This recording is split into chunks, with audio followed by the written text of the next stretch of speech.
just wanted to wish everybody a Merry Christmas and do a quick fireside chat to discuss where we're at now.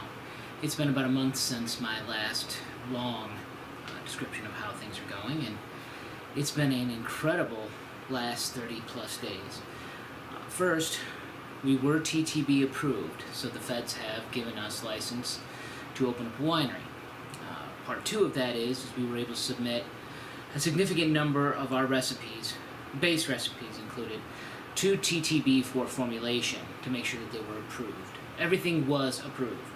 All of our ciders and meads should meet TTB standards, and we should be able to go into the labeling phase once our illustrator, Mr. Mark Osborne, who is out of Savannah, Georgia, gets completed with the base labels for both the meads and for the ciders.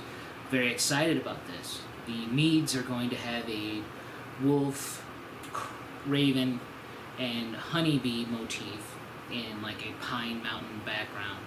Very Viking, very Nordic, and also very Allegheny in the part of the Blue Ridge where I live. And the ciders will be a dragon motif. I'm very excited about the detail he's going to be throwing into the dragons. I think that they're going to stand out, be colorful, and they're really going to show themselves well on the shelves when we begin production and begin distribution. So, we have labels to do. We are 3/4 of the way, almost 90% of the way through with the state application, which is the ABC, the Alcohol Bureau here in North Carolina. The county has signed off on everything on their part. So we have great support here locally from both the city of Sparta and from the county of Allegheny. They've done everything they can to make this a fair and a very efficient process to get us approved. So, what does that leave us for the future? Well, we need to get our formulas completed with the state, along with our labels, after the feds have done both their parts. So this should be relatively easy to do within the next 60 days. We are looking at phase 2 of our build-out. The production area is complete. I have all the equipment that I need.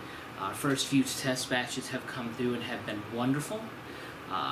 It's not pretty much any different than making mead in California than there is making mead in North Carolina. It's pretty easy to do. The process stays the same. We're using excellent water. It's just wonderful. And it's great to have the extra space to do everything that I need to do. However, in order for us to complete phase 2 and phase 3 is additional infrastructure that we want to add. One of the things that we've talked about that we really want to get a chance to move forward to is us placing an electric vehicle charging station out front. We plan on putting that along Shawtown Road on our property. We want to have a bank of somewhere between 6 to 10, including Tesla chargers. We are only half a mile from an exit onto the Blue Ridge Parkway. The Blue Ridge Parkway has 14 million visitors per year that just drive it to see the sights, to see the greenery during the summer and the spring, and the beautiful fall colors. There's a lot of history out there. There's cabins. There's even a few fancy gourmet restaurants along the way. And we want to provide a spot for electric cars to come and park, get recharged, and hopefully visit the meadery here, maybe have a few, and then also drive into Sparta so that we can attract very important tourist dollars here to this county. The second part of phase 2, phase 3 as well is extending out a pavilion outside so that we can have more customers outside. Right now we're scheduled with the state when we do our septic upgrade to have somewhere between 40 to 50 people inside. So what we're hoping to do is to put in a big log wood pavilion outside, and then we can extend that number. We'd like to be a venue for weddings. We'd like to be a venue for birthdays. We'd like to be a venue for anything, truly. We live in a very beautiful area, and we have some beautiful views. We also are going to need to, when we put in the electric vehicle thing, is unfortunately, when we moved in, we had every intention of having all 11 acres, but we were kind of sidetracked by our realtor, lied to by our realtor and by the guy who owned the property next door, who we bought this house from. They had no intention of ever allowing agriculture to continue over there, which would have been very scenic, or for us to purchase that so we could extend an orchard out there. Instead, they're building a house right next door to us. So we have no choice. To preserve the aesthetic of the area, we're going to have to put up a large, very ornate fence between us and the neighbors so that you're not staring at suburbia. The very thing that we had hoped to get away from, we're getting jammed in our face. Well, there's not much we can do about it. So the electric vehicle park out front for the cars, 6 to 10 of those, we're going to need to put in a 10-foot to 15-foot fence for about 400 meters along the property line. That is to keep the neighbors who we have not had a lot of good background from. They don't really take care of their stuff. They let their grass grow. We're hoping that we don't end up with a junkyard out back, but it wouldn't surprise me if we did. They grew chickens. They had roosters, apparently, that they wanted to fight. Things like that. We're trying to avoid that, and we're going to avoid that here on the property. The pavilion, the wall / fence, and the EV, there's going to be major things that are going to create a draw for people to come here. And we have solid 4 acres, including almost an acre of wooded area, which we'll be able to beautify and really have people enjoy when they come out. So that physical infrastructure is important as part of phase 2, phase 3 of us getting open, along with completing the tasting room downstairs. We have all that bundled up. We are also going to need to look into investing in one more piece of capital equipment that is outside the schedule that we had intended when we first moved in, and that will be a centrifuge. It's also called a separator. Centrifuges and separators are used primarily to do what gravity does. Anytime that you are attempting to clarify, whether it's beer, wine, hard seltzer, you name it, you wait for gravity to pull things out of suspension. The yeast and other things that are floating over time will fall out and will create clarity. You can do that with a minimal amount of invasiveness, minimal amount of chemicals, and it's great. But the problem is it takes time.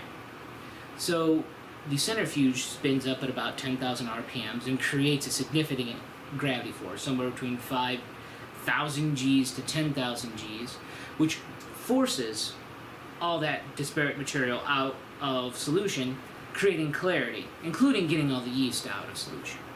So we've been looking at it, and in order to solidify our production schedules and to increase the quality of our product, the guarantee of the quality of our product, we want to add a centrifuge. It was something that we had considered back in California, which we're definitely going to need now.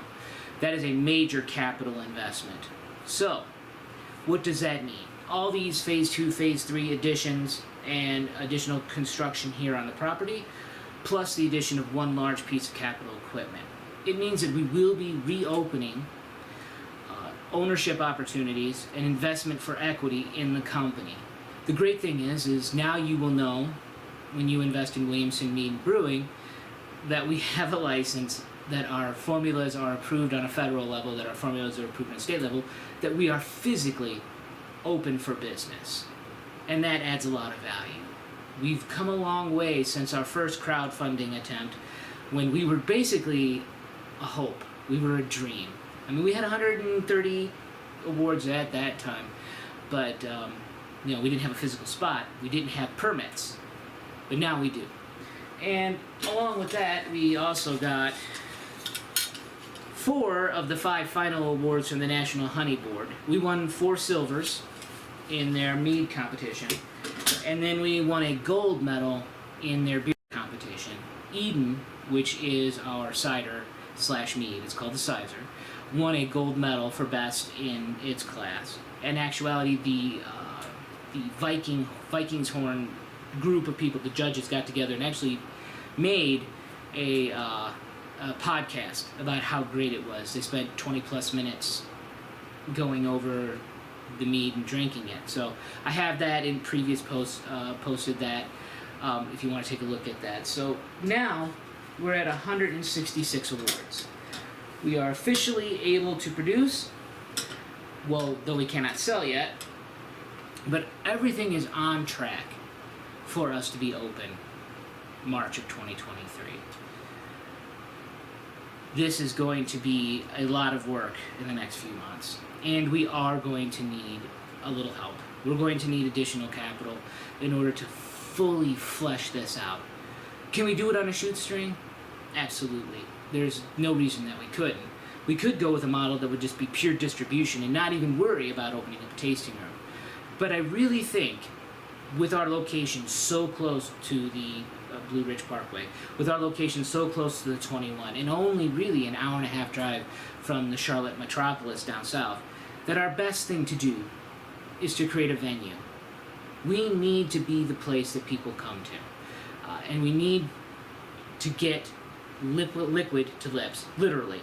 And the best way to do that is with a personal introduction from me and from people who understand the product and can work them through it. We have joined locally with some other mead producers. There's a North Carolina Mead Alliance that just contacted me a few weeks ago. Our hope is that we can work with them.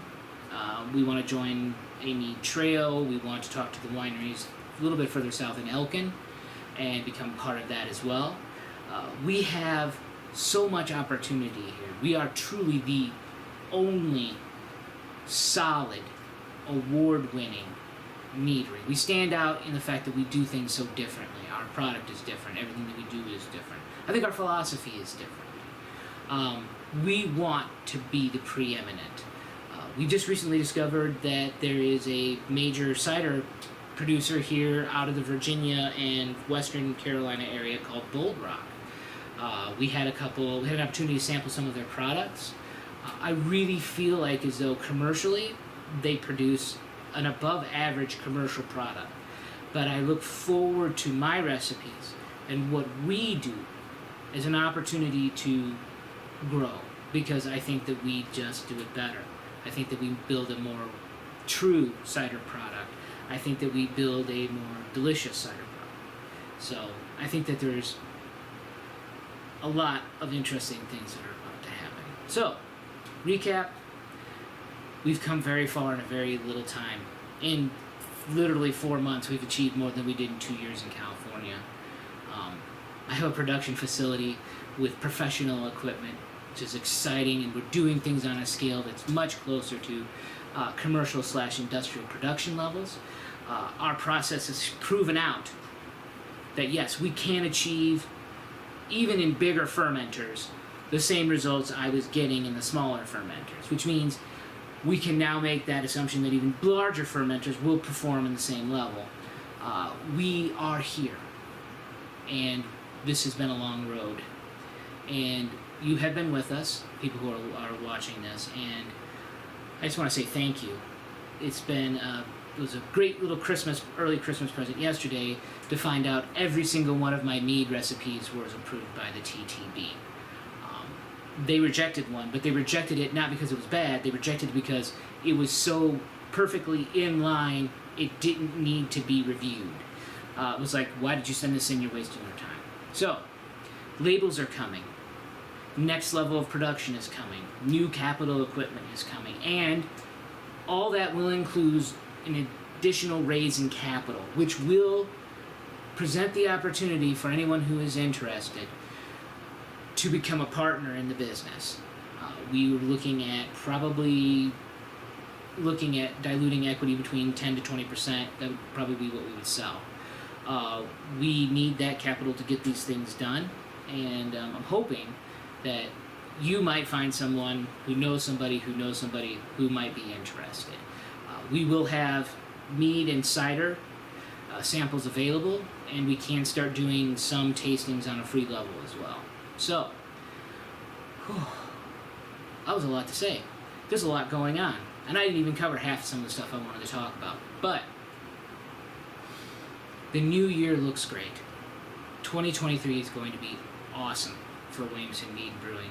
It's going to be awesome for all of you that have supported us, and I think that we truly will be open by March, to where you'll be able to come in with our fresh labels and our new trademarks and our new bottles, but with the same delicious, award-winning product that we've been cranking out. So thank you, Merry Christmas to all of you. I hope that you are at home safe and warm and avoiding this winter weather that we've had, and that you have a safe New Year, and keep looking to what's going on here, because you're going to continue to get updates, because there's going to be a lot more going on. So thank you, and hope to hear from you soon.